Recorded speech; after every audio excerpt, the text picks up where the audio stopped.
En 1859, je rapportai ce fait à un prêtre fort distingué, supérieur d'une importante communauté. « C'est effrayant, me dit-il, mais cela ne m'étonne pas extraordinairement. Les faits de ce genre sont moins rares qu'on ne pense. Seulement, on a toujours plus ou moins d'intérêt à les garder secrets, soit pour l'honneur du revenu, soit pour l'honneur de sa famille. Pour ma part, voici ce que j'ai su de sources certaines, il y a 2 ou 3 ans, d'un très proche parent de la personne à qui la chose est arrivée. Au moment où je vous parle, Noël 1859, cette dame vit encore. Elle a un peu plus de 40 ans. Elle était à Londres, dans l'hiver de 1847 à 1848.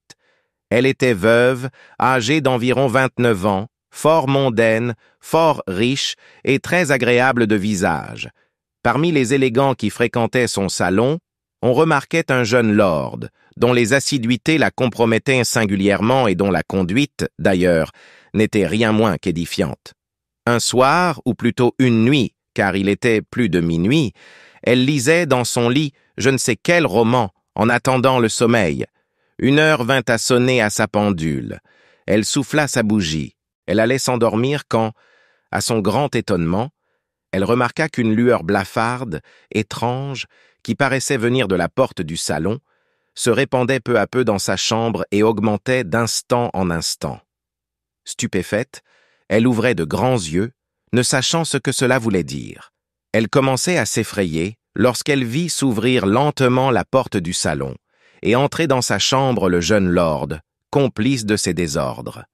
Avant qu'elle eût pu lui dire un seul mot, il était près d'elle. Il lui saisissait le bras gauche au poignet et, d'une voix stridente, il lui dit en anglais « Il y a un enfer ». La douleur qu'elle ressentit au bras fut telle qu'elle en perdit connaissance. Quand elle revint à elle, 1 demi-heure après, elle sonna sa femme de chambre. Celle-ci sentit en entrant une forte odeur de brûlé. S'approchant de sa maîtresse, qui pouvait à peine parler, elle constata au poignet une brûlure si profonde que l'os était à découvert et les chairs presque consumées. Cette brûlure avait la largeur d'une main d'homme. De plus, elle remarqua que de la porte du salon jusqu'au lit et du lit à cette même porte, le tapis portait l'empreinte de pas d'homme qui avait brûlé la trame de part en part. Par l'ordre de sa maîtresse, elle ouvrit la porte du salon. Plus de traces sur les tapis. Le lendemain, la malheureuse dame apprit avec une terreur facile à concevoir que cette nuit-là même, vers 1 heure du matin, son lord avait été trouvé ivre-mort sous la table, que ses serviteurs l'avaient rapporté dans sa chambre et qu'il y avait expiré entre leurs bras. « J'ignore, » ajouta le supérieur, « si c'est terrible. Le son a converti tout de bon l'infortuné. Mais ce que je sais, c'est qu'elle vit encore.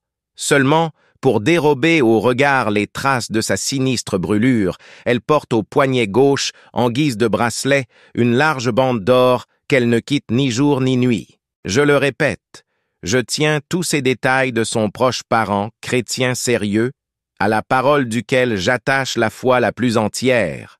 Dans la famille même, on n'en parle jamais, et moi-même je ne vous les confie qu'en taisant tout nom propre.